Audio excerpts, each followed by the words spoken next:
ایمن ابدن علی حبیبک خیر الخلق کلہم محمد سید الکونین والثقلین والفریقین من عربہم ومن جمی مولائی صلی وسلم دائما ابدا۔ معزز سامعات اور عزیز طالبات، میری طرف سے سب کو السلام علیکم ورحمۃ اللہ وبرکاتہ۔ اور آج ہم سیرت پاک کے اس گوشے کے اندر حاضر ہیں، اور سیرت پاک کا گوشہ جس کے اندر ہم ایرانی ہسٹری کو پڑھ رہے ہیں، اور ایرانی ہسٹری کے اندر اب ہم جا رہے ہیں اس کے اندر آتش پرست، یعنی کہ آگ کی پوجا کیسے شروع ہوئی، آگ کی پوجا کی آغاز کیسے ہوا، اس کی ہسٹری کے اوپر جاتے ہیں۔ اور پھر ایران کے جو ہسٹری کے اندر جو پہلے ان کے حکمران گزرے، ان حکمرانوں کے طور و اتوار ان کو بھی ہم آج اس کے اندر ڈسکس کریں گے۔ اور آپ اگر توجہ کریں گے تو آپ کو خود معلوم ہوگا کہ اگر وہ ایسے عیاش تھے، ان کے اندر یہ ساری چیزیں پائی جا رہی تھی، تو آج ہمارے حکمرانوں کے اندر بھی یہ چیزیں پائی جا رہی ہیں۔ تو میرے حضور نے ارشاد فرمایا کہ جیسا حاکم ویسے وزیر ہو جاتے ہیں، اور یہ حدیث پاک ہے کہ جیسا حاکم ویسا وزیر، یعنی کہ جس طرح کا تم گھر کے اندر یا اپنے ملک کے اندر حاکمیت کرو گے، تمہاری رعایا بھی ایسی ہو جائے گی۔ اس کے متعلق رسول اللہ صلی اللہ علیہ وسلم نے ارشاد فرما دیا۔ اب آ جاتے ہیں کہ یہ ایرانی ہسٹری ہے کیا۔ ایران کے اندر ساسانی خاندان ایران کے اندر یہ آیا، اور اس کے بانی اردشیر تھے۔ اردشیر حکمران تھا ساسانی خاندان کا۔ اردشیر اس کا نام تھا جب اس نے 226 یا 227 میں اپنی شہنشاہیت کی بنیاد رکھی، تو اس نے پھر زرتشی، اس وقت جو زرتشی جو مذہب تھا، پیچھے ہم نے زرتشت جو بادشاہ تھا اس کا جو ہم نے پڑھا کہ ان کی عیاشیاں، ان کی جو زندگی تھی، اس کو ہم نے اسٹڈی کیا کہ اس وقت وہ کیا کہتے تھے۔ وہ کہتے تھے 2 خدا ہیں، اور وہ کہتے تھے ایک خدا ہے نیکی کا خدا اور ایک برائی کا خدا ہے، ان کو 2 خدا کہتے تھے۔ اب وہ زرتشی جو مذہب اس وقت عروج پہ تھا، جب یہ ساسانی خاندان آیا تو عروج پہ تھا، تو یہ سورج چاند کی جو نا پوجا اس نے ختم کر دی تھی، جو زرتشت نے اس نے پوجا ختم کر دی تھی۔ اور جو اردشیر تھا، اس نے زرتشت کی دین کے توحید کو قبول کر لیا، بلکہ اس نے زرتشت کے انہی نظریات کو بھی قبول کیا جو وہ نظریات رکھتا تھا۔ یعنی وہ نظریات کیا رکھتا تھا؟ وہ کہتا تھا ایک نیکی کا خدا ہے اور ایک بدی کا خدا ہے۔ اس نے اس کے نظریات کو قبول کیا۔ اب پروفیسر آرتھر ایران کے جو اس کتاب کے جو مصنف ہیں، وہ لکھتے ہیں ساسانیوں کی حکومت، اس کے اندر اس کی ہسٹری کو لکھتے ہیں۔ وہ کہتے ہیں کہ ان کی جو معبد خانے تھے، یعنی کہ زرتشتیوں کے، ان کے معبد خانے، ان کی خداؤں کی پرستش کے لیے انہوں نے جو وقف کیا ہوا تھا، تو عبادت کی جو مرکزی جگہ آتش گاہ تھی اس میں، جہاں پر مقدس آگ جلتی رہتی تھی، آگ جلتی رہتی تھی۔ یعنی کہ ان کے زرتشت حکومت کے اس دور کے اندر، یعنی کہ ان کے عقائد کیا تھے؟ خدا بھی مانتے تھے، خدا کو بھی مانتے تھے، اور کہتے تھے خدا زیادہ ہیں۔ اور پھر آگ کی بھی پوجا انہوں نے شروع کی، اور آگ کی پوجا شروع کی تو آگ ان کے ہاں آتش کدہ یہ تھا کہ مقدس آگ ان کی جلتی رہتی تھی۔ عام طور پر ہر آتش کدے کے 8 دروازے تھے آتش کدے کے، اور چند جو نا دروازے ان کا اس کے اندر اس کے نا وہ جو آتش کدہ تھا جہاں پر آگ جلتی رہتی تھی، وہاں پر اس کی وہ ایک بڑی بلڈنگ ہوتی ہوگی، اس بلڈنگ کے کمرے بھی ہوں گے، دروازے بھی زیادہ ہوں گے، وہاں پر انہوں نے کوئی ایسی جگہ مخصوص کی ہوئی تھی جہاں پر آگ جلتی رہتی تھی۔ اس نمونے کی عمارت کا اس کو آتش کدہ کہا جاتا تھا، آتش کدہ اس کو کہا جاتا تھا۔ وہ جو آگ نبی کریم صلی اللہ علیہ وسلم کے دور کے اندر آ کے، آگ علیہ السلام جب پیدا ہوئے، آگ علیہ السلام کی جب ولادت ہوئی تو وہ آگ بجھی۔ وہ آگ کا آغاز یہاں سے ہوا کہ انہوں نے اپنے دور کے اندر آگ کی پوجا شروع کی۔ اب یہ جو سلطنت ساسانی میں آتش کدے ہر جگہ موجود تھے، یعنی جب ساسانی حکمران آئے، اس کا جو بادشاہ تھا اردشیر بادشاہ تھا، اس اردشیر بادشاہ نے آگ کی پرستش شروع کی۔ اب جب آگ کی پرستش شروع کی تو اس میں انہوں نے مختلف جگہ پر آتش کدے بنائے اور وہاں پر بیٹھ کے اس آگ کو پوجا کرتے تھے آگ کی۔ اس میں ایک حکمرانوں کا آتش کدہ تھا، ایک عام عوام کا آتش کدہ تھا، اور ایک یعنی کہ مختلف طبقے کے لوگوں کا آتش کدے تھے۔ اور جو آذر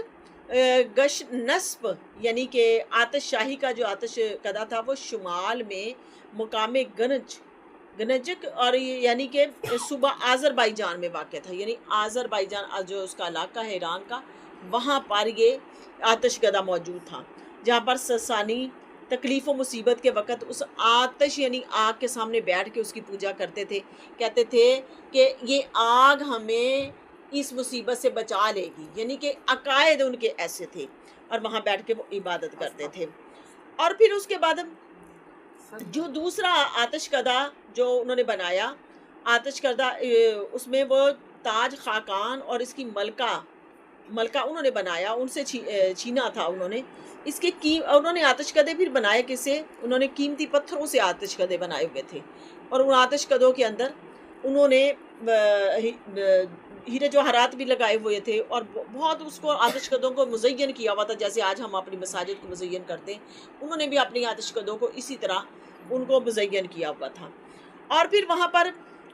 مہنگے ترین انہوں نے اپنے آتش کدوں کے اندر پتھر لگائے ہوئے تھے، اور وہ آتش کدوں کے اندر پتھر لگائے، یعنی کہ ان پتھروں کے ذریعے ان کو خوبصورت کیا ہوا تھا ان آتش کدوں کو، اور وہاں پر پھر لوگ اپنے سونے چاندی کے زیورات کے تحائف دیا کرتے تھے، یعنی کہ ان کے اندر آتش کدوں کے اندر ایسے تحائف دیا کرتے تھے تاکہ لوگ اس سے فائدہ لیں، اور وہ ان کو پھر خرچ بھی کرتے ہوں گے ایسے ہی۔ اب ان کے چیک کریں کہ ان کے مذہب کا عالم چیک کریں کہ مذہب ان کے کیسے تھے۔ جب یہ ماگی قبیلہ، مخصوص قبیلہ ان کا ماگی تھا، ایران میں ایک مخصوص قبیلہ ماگی، جب یہ قبیلہ ان کی مذہبی اجاراداری ان کو بھی حاصل تھی، اور یہ مذہبی اجاراداری جب ان کو حاصل تھی تو اس قبیلے کے جو مجوسی تھے، ان کو یمغاں بھی کہا جاتا تھا، ان مجوسیوں کو، جو مجوس جو خبریں دینے والے تھے، ان مجوسیوں کو ان کو مغاں بھی کہا جاتا تھا، اور اصل میں یہ میڈیا کے ایک قبیلہ تھا، یعنی کہ ان کا میڈیا کا قبیلہ تھا، اور میڈیا کا قبیلہ ایک خاص ایک جماعت تھی، اور یہ اس کا نام غیر زرتشی مزدائیت کے علماء مذہب تھا، یعنی کہ ان کو کہا جاتا تھا کہ یہ قبیلہ ان کا وہ ایک خاص جماعت ہے جو میڈیا کی ایک جماعت ہے اور علماء کی جماعت ہے، ان کو کہا جاتا تھا۔ اور ان کا کام یہ تھا، ان کا یہ بڑے روسا بھی تھے، اور ان میں علماء بھی تھے، اور ان کے اندر علم والے بھی تھے۔ جب یہ ان کے جو علماء تھے، یہ ساسانیوں کے مذہب کے مطابق یہ مغ کہلائے،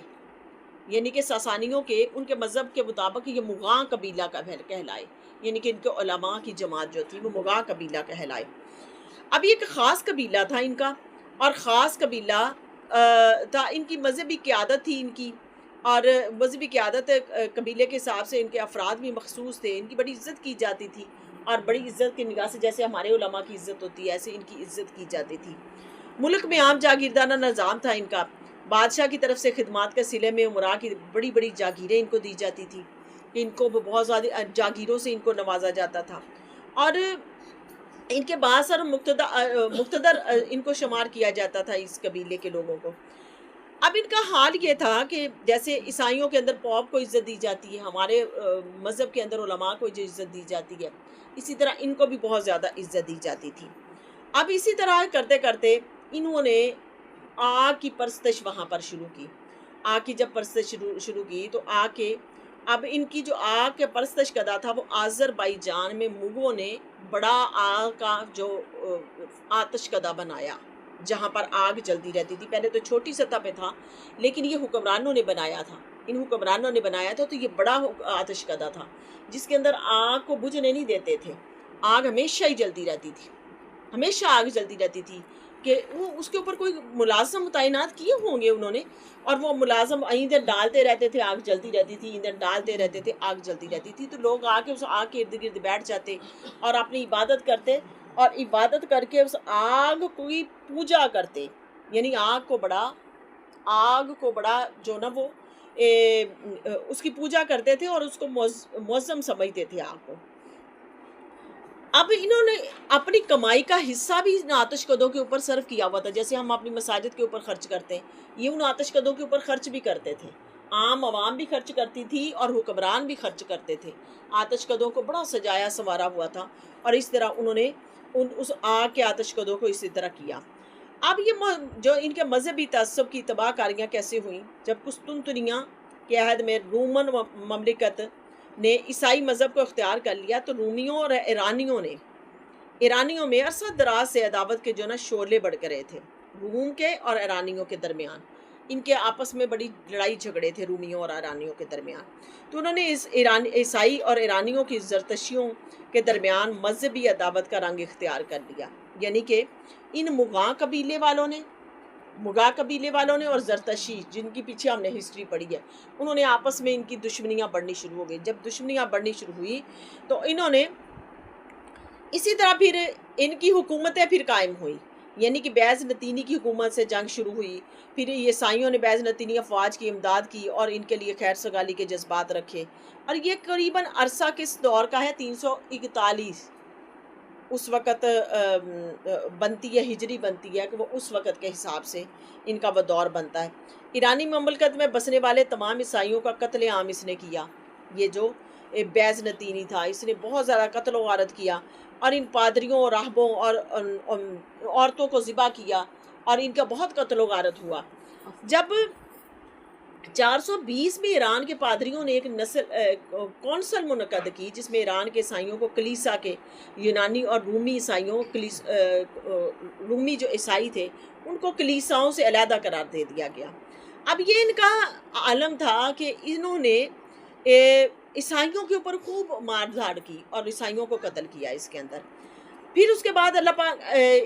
ان کی پھر خسرو پرویز کی حکومت آئی۔ اس نے اپنی پیر در پہ فتوحات کے باعث مغرور ہو کر عیسائیت کے خلاف پھر مقدس جنگ کا اعلان کیا اس نے، یعنی کہ خسرو پرویز نے، ایران کا جو بادشاہ تھا، اس نے ایرانیوں کو خوب مارا۔ ایران کے اندر جو عیسائی رہتے تھے ان عیسائیوں کو اس نے خوب ان کو مارا، ان کو اپنے ملک کے اندر گن کے عیسائیوں کو، یعنی کہ بڑی عیسائیوں کو اذیت کے اندر رکھا، اور دائیں بائیں علاقوں کے اندر بھی جتنے عیسائی تھے ان کے اوپر بھی ان کو حملہ کر کے، جو یروشلم کے اندر بھی رہتے تھے ان کو بھی قریباً 90,000 عیسائی اس نے مارے، اور عیسائیوں کو اس نے مارا۔ اب یہ خسرو پرویز، اس کے بعد پھر اس کا دور آیا سکندر کا، سکندریہ پر اس نے حملہ کیا خسرو پرویز نے، اور وہ سکندریہ مصر پر اس نے حملہ کیا، اور حملہ کر کے مصر کو فتح کیا اور وہاں اپنے جھنڈے لگائے، اور یہ قریباً 617 میں اس نے سیڈن کے شہر میں قبضہ کر لیا، جو 10 سال تک برقرار رہا یہ قبضہ۔ یہ شہر قسطنطنیہ کے بالکل سامنے یہ واقع ہے، کسیڈن جو شہر ہے نا، یہ قسطنطنیہ جو ایران کا علاقہ ہے نا، وہاں پر اس کے سامنے وہاں واقع ہے۔ وہاں پر اس نے پھر 10 سال قبضہ کیے رکھا، اور پھر یہ عیسائیوں کو غلام بنا کے اپنے پاس لے آیا۔ وہاں پر ان کی عورتیں خدمات دیتی تھی اور مرد جو نا وہ خدمات دیتے تھے۔ اسی طرح یہ کام چلتا رہا، اور یہ کام کرتا رہا، اور ان کے دور کے اندر آپ دیکھیں کہ ان کے دور کے اندر عیسائی لوگ کو پانی کے ساتھ وضو کرنے کی تلقین کرتے تھے۔ جو ان عیسائیوں کو کیوں مارتے تھے؟ کیونکہ عیسائی جو کہتے تھے کہ پانی کے ساتھ وضو کرو، یہ پانی کو پوجا نہیں کرتے تھے، پانی کی پوجا کرتے تھے، کہتے تھے پانی جو نا پینے اور جانوروں کے پینے کے لیے اور انسانوں کے پینے کے لیے، لیکن اس کے ساتھ ہم نہا نہیں سکتے۔ ہم نے پیچھے پڑھا نا، نہا نہیں سکتے، ہم اس سے پاکی نہیں استعمال کر سکتے۔ ابھی بھی دیکھ لیں کہ یہ مذہب کے اندر وہاں دیکھو کہ پانی کم استعمال ہو رہا نا، تو یہ پانی وہیں سے نکلا کہ پانی کی پوجا کی جاتی تھی، تو پانی نہیں پینے دیتے تھے، پانی سے غسل نہیں کرتے تھے، کہتے تھے وہ کتے کے پیشاب سے اور گدھے کے پیشاب سے غسل کر لیتے تھے، لیکن پانی استعمال نہیں کرتے تھے، صرف پینے کے لیے پانی استعمال کیا جاتا تھا۔ اب وہ جب عیسائی منع کرتے تو اس وجہ سے ان کے عقائد کی تبدیلی کی وجہ سے ان عیسائیوں کو پکڑ کے قتل کرتے، اور اسی طرح کرتے کرتے ان کو یہ ہوا کہ انہوں نے پھر ان کو غلام بنایا، اور غلام بنا کے پھر ان کو اپنے پاس رکھا۔ اسی طرح پھر ان کی حکومتیں آتی رہیں اور آگے بڑھتی رہیں، اور آگ بھی کی پوجا بھی کرتے رہے، اسی طرح دو خدا کی پوجا کرتے رہے، اور اس طرح سورج کی پوجا کرتے رہے، اور سورج چاند ستاروں کی یہ پوجا کرتے رہے۔ ان کا عالم یہ تھا۔ اور پھر جب ان کا کوئی پادری بیمار ہو جاتا، بادشاہ بیمار تھا، تو عام بندہ کوئی بیمار ہو جاتا تو اس کو پوچھنے بھی نہیں دیتے تھے۔ ان کے اندر بیماروں کا یہ حالت تھا، یہ ان کے اندر حالات چل رہے تھے۔